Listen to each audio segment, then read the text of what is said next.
Before ngiboshwe or indaba ya-Anna Maria iziphumela obala, umuntu wami uBaby uSibusiso wangifundisa enye igame, wathi adlaleni enye igame. Le game ibidlala kanje. Ubuthi ukhuluma enye inkulumo, lo nkulumo ibe isho kunye. Mhlawumbe wena uzothi sawubona kanti usawubona means hayi mina ngilambile ngifuna ukudla. Sayidlala leyo game for 2 months. It was not easy, just ukuthi ukhulume enye into ngama codes and wangitshela ukuthi lo language izo understand mina naye kuphela. At that moment or at that time bengayi understand kodwa ke but it's always nice to learn about other things, about new things. Ngangi enjoy loyo challenge or loyo play, but bengayazi ukuthi isho ukuthini. Lafika kilanga lenga understand akhona ukuthi lento le game ade sidlala, le game ade ngifundisa yona ibisho ukuthini. After amaphoyisa ngithathile, uSibusiso wagijima wathi galo yephuka. Wafika ejele, wafika wangitshela ukuthi sithandwa sami, don't worry. Imhlola umuntu uthi angawari kanjani ngisejele, athi don't worry. Ngathi ngizama ukumchazela ngithi baby ngicela ungikhiphe lana bekwenzakalani isigogwana senzani. Athi no, don't worry, these walls have ears, they've got eyes. Khuleka wena, just use our own language. Wangitshela ngelanguage yethu la ade ngifundisa yona for quite some time. Wangitshela ukuthi mina sithanda sami ngenza yonke into from the day uthi ufuna ispace, mina njengesigebengu isigelekeqe ngabona ukuthi something is cooking, ngakulandela. Wonke ama-plans wakho lokade uwenza ngiyazi ngawo. At some point bukade uwenza ushiya ubufakazi or wenza i-risk, mase mina ngiyasala ngemuva ngilungise. Okwamanje ngicela wazi ukuthi ayikho into uAnna Maria angayenza, akanamali la kakhona. The time when uyolanda imali lapha mina ngasala ngemuva ngayithatha yonke imali. Wena wathatha le kuthiwa ithathe, mina ngafike ngayithatha yonke. Ngikhuluma nje uAnna Maria akanalutho la kakhona, frustrated. That day when I went on my tape lapha Anna Maria, I knew it very well ukuthi Anna Maria once she is out uzo find out ukuthi kunama tape and uzowantshontsha wonke. Into engayenza mina ngenza ama copy as many copies. Ngathatha ngaswipe ngakunikeza icopy wena utshontsha uphethe ioriginal kanti original dala ngayithatha sithandwa sami. Ngoba Anna Maria ngiyazi njoba sikhuluma ubhizi ubheketula indle yakho uyibhekisa phezulu, uzothatha yonke into engase imicebe emaphoyiseni. Do you know the reason why ukuthi uAnna Maria akufakele lecala le-fraud? Hayi ngoba nake ufuna ukufaka icala le-fraud, ukuthi akazi ukuthi ibuphi ubufakazi ozobukhipha enkantolo. If uyofakaza enkantolo, inkantolo izokubelieve na, and noma sheho if wena uyofakaza enkantolo angeke ajike na asho ukuthi mina vele ngangiphoqiwe ngoba kuthiwa kuzobulawa izingane zami.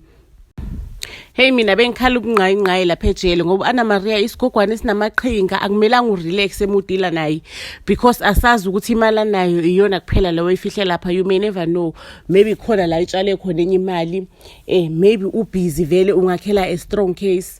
Usibusisa ngitshela sithandwa sami, themba mina ngimdala kule game, kudala ngisebenza la, kudala ngenza le game, just trust me.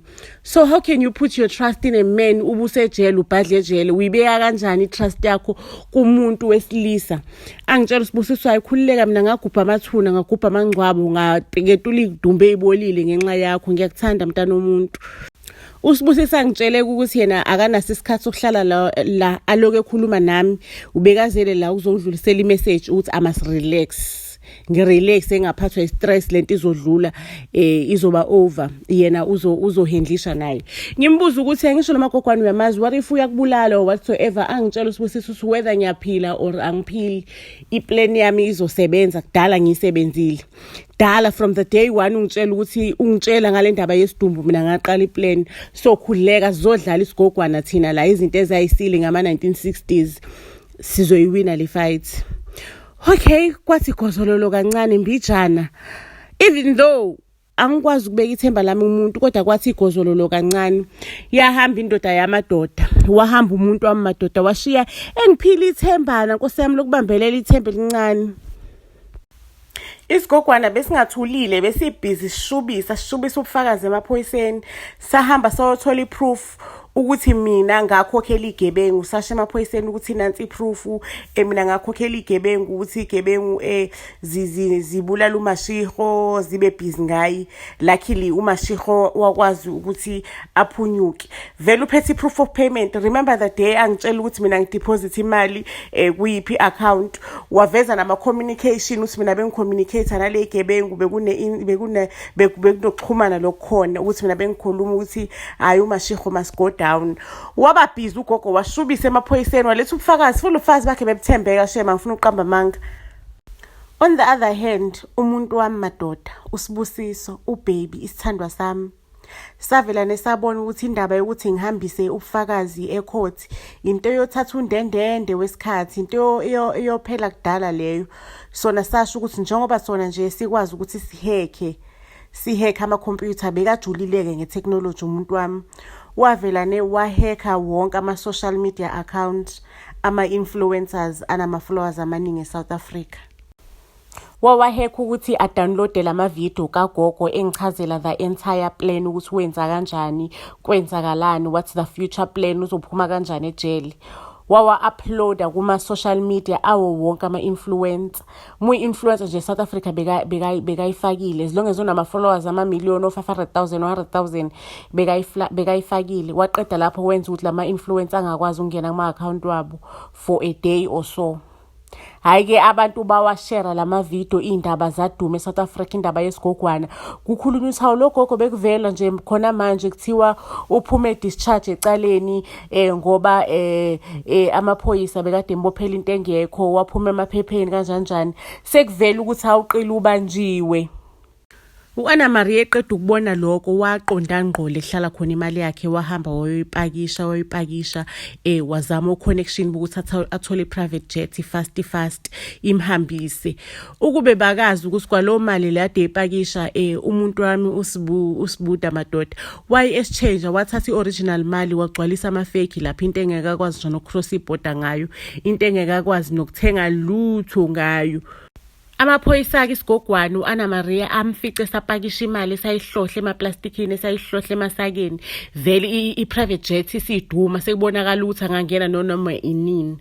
Afika-ke isigogwana sithatha kusasenjalo kusashubile, athatha isigogwana ayosilahlela le ejele. Saba nodikile kajele ukuthi siyofela khona ejele, siyoze sibolele khona, kwazise neminyaka yasesazoyiphila bisimncane. Phela isigogwana besinamacala amaningi including naleli money laundering, besinamacala amaningi agcuwele. Vele besizofela khona ejele, besingena chance ukuthi singaphunyuka. Ama-2000 afika senzani isigogwane ejele, afika sikhomba imhlola esishaya left right and center, bebhizi ngesigogwane.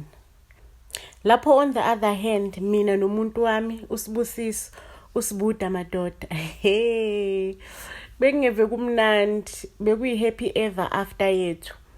Besithandana kushunquthuli, we were happy, besijabulile kakhulu. Ney'ngane nazo beyijabulile. NoMashego bekazama ukuthi abuilde i-relationship nabantwana bakhe. So i-life ibimnandi, we were big happy family. Iphela kanjalo-ke indaba yethu. Isiyola libonene kodwa kwamanje ke sicela ulike our Facebook page, usifollow ku Instagram, mase uyasubscribe ke lapha ku YouTube channel. Siyanthanda.